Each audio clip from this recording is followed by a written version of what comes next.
Berbeda dengan laga Timnas Indonesia versus Palestina yang laku keras, tiket pertandingan Malaysia versus Kepulauan Solomon sepi peminat. Liga Malaysia penontonnya sepi. Untuk saya bawa untuk memastikan bola sepak Malaysia, Asia dan juga dunia akan bertambah lebih baik, meletakkan Malaysia di peta dunia bola sepak. 500,000 orang lebih sudah mengantri. Sementara tiket terjual 20,000. Kalau dapat tiketnya karena warnya kayaknya lumayan susah sih. Ngalahin Coldplay kali ya. Yang pasti kalau tiketing, kok saya yakin ya lebih booming dari Coldplay. Kemarin saya cuma lihat di sosial media ya, bukan saya yang bicara loh, ya enggak? Dengan laga Timnas Indonesia versus Palestina yang laku keras, tiket pertandingan Malaysia versus Kepulauan Solomon sepi peminat. Kedua laga tersebut memiliki perbedaan yang signifikan dalam hal penjualan tiket. Sebanyak 40.000 tiket laga Timnas Indonesia versus Palestina yang disediakan PSSI telah habis terjual sejak Sabtu 10 Juni lalu. Padahal, laga Timnas Indonesia versus Palestina sendiri bakal dilaksanakan pada hari Rabu 14 Juni 2023 pukul 19.30 WIB di Stadion Gelora Bung Tomo, Surabaya. Itu artinya antusiasme pencinta sepak bola Indonesia sangat tinggi untuk menyaksikan pertandingan FIFA Matchday Juni 2023 tersebut. Lantas bagaimana dengan tiket pertandingan Timnas Malaysia versus Kepulauan Solomon? Federasi Sepak Bola Malaysia telah menyediakan sebanyak 20.000 tiket laga Timnas Malaysia versus Kepulauan Solomon.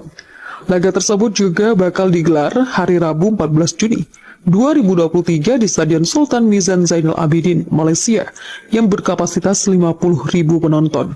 Berbeda dengan tiket laga Timnas Indonesia versus Palestina yang telah habis terjual jauh-jauh hari, tiket laga Malaysia versus Kepulauan Solomon terbilang masih sepi peminat. Pasalnya, tiket laga Malaysia versus Kepulauan Solomon hanya terjual 5.000 saja per Senin 12 Juni lalu. Sejauh ini 5.000 lembar tiket sudah habis terjual, ungkap Sekjen FRM Nur Azman, dikutip dari Malay Mail pada Rabu 14 Juni.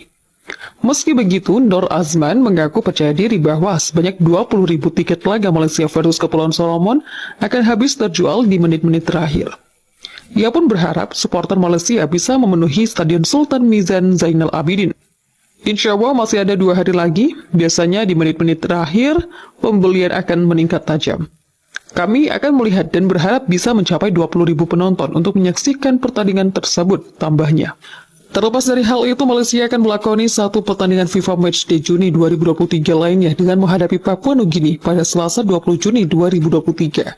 Sementara itu, Timnas Indonesia bakal bentrok melawan Argentina pada Senin 19 Juni 2023 di Stadion Utama Gelora Bung Karno, Jakarta.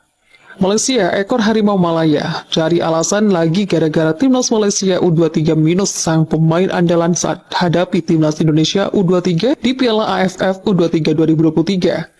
Sekedar diketahui, salah satu pemain andalan Timnas Malaysia U23, Lukman Hakim Samsudin, dipastikan bakal absen di Piala AFF U23 2023. Kepastian absennya pemain 21 tahun tersebut disampaikan oleh manajer Timnas Malaysia U23 Seri Sahril Mokhtar. Menurutnya, Lukman Hakim Syamsuddin tidak bisa memperkuat Timnas Malaysia U23 di Piala AFF U23 2023 karena tidak dilepas oleh klubnya UMF Jarudif. Kemungkinan besar Lukman tidak akan membela Timnas Malaysia U23 untuk Piala AFF U23, tapi itu tidak masalah karena kita punya pemain yang lain, ungkap Syahril Mokhtar dikutip dari Harian Metro Selasa. Lebih lanjut, Syahril Mokhtar mengatakan pihaknya akan meracik skuad Timnas Malaysia U23 yang terbaik. Meski Lukman Hakim absen, pasalnya Piala AFF U23 2023 merupakan ajang yang penting yang dijadikan untuk mematangkan skuad jelang kualifikasi Piala Asia U23. Kompetisi Piala AFF cukup penting dalam upaya kami membentuk skuad terbaik demi menghadapi kualifikasi Piala Asia U23, tambahnya. Sebagai informasi, Piala AFF U23 2023 akan dilangsungkan di Thailand pada 16 hingga 26 Agustus 2023. Timnas Malaysia U23 sendiri tergabung di grup B bersama Timnas Indonesia U23 dan Timor Leste U23 di Piala AFF U23 2023. Sebelumnya, Timnas Malaysia U22 yang kini bertransformasi menjadi U23 hancur lebur di SEA Games 2023. Skuad asuhan El Farasan itu terhenti langkahnya di fase grup setelah hanya finish di posisi 3 grup B, kalah bersaing dengan Thailand dan Vietnam. Lucunya, media Malaysia Ekor Harimau Malaya mengklaim timnas Malaysia U23 kalah di fase gugur SEA Games 2023 karena hanya menurunkan skuad pelapis. Sebaliknya, media negeri jiran ini membandingkan timnas Indonesia U23 yang turun dengan skuad terbaik dan keluar sebagai juara sepak bola SEA Games 2023. Hanya Indonesia dan Kamboja yang mengirim tim terkuat mereka, padahal Thailand, Malaysia, dan Vietnam yang terbiasa memenangkan SEA Games justru mengirimkan skuad pelapis mereka.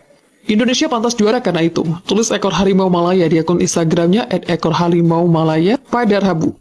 Lantas apakah media Malaysia tersebut cari alasan lagi gara-gara timnas Malaysia U23 minus sang pemain andalan saat hadapi timnas Indonesia U23 di Piala AFF U23 2023?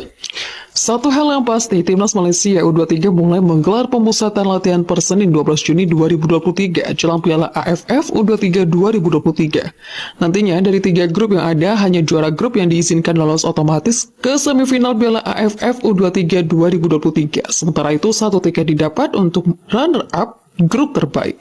Tentunya sangat menarik dinantikan bagaimana duel antara timnas Malaysia U23 versus timnas Indonesia U23 di fase grup nanti.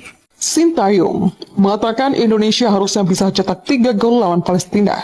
Pelatih timnas Indonesia Sintayong menilai tim Garuda seharusnya bisa mencetak 2 hingga 3 gol lawan Palestina. Timnas Indonesia bermain imbang 0-0 lawan Palestina dalam laga FIFA Matchday di Stadion Gelora Bung Tomo Rabu 14 Juni malam. Dalam konferensi pers usai pertandingan, Sintayong menyebut timnas Indonesia seharusnya bisa mencetak 2 hingga 3 gol. Pertama, para pemain sangat baik hari ini, tapi sayang pertandingan tanpa skor, ucap STY. Harusnya kita bisa cetak 2 hingga 3 gol hari ini, tapi itu sangat disayangkan. Tapi kita akan terus maju, dan kita akan terus maju ke depan, kata Sintayong menambahkan. Pada menit ke-11, Rizky Ridho mendapatkan peluang terbuka usai mendapat umpan silang dari Arhan. Namun, sundulannya masih melenceng jauh dari gawang Palestina. Di menit ke-18, tendangan mendatar Dimas Derajat meneruskan umpan Arhan dari dalam kotak penalti juga masih dapat ditangkap oleh kiper Palestina.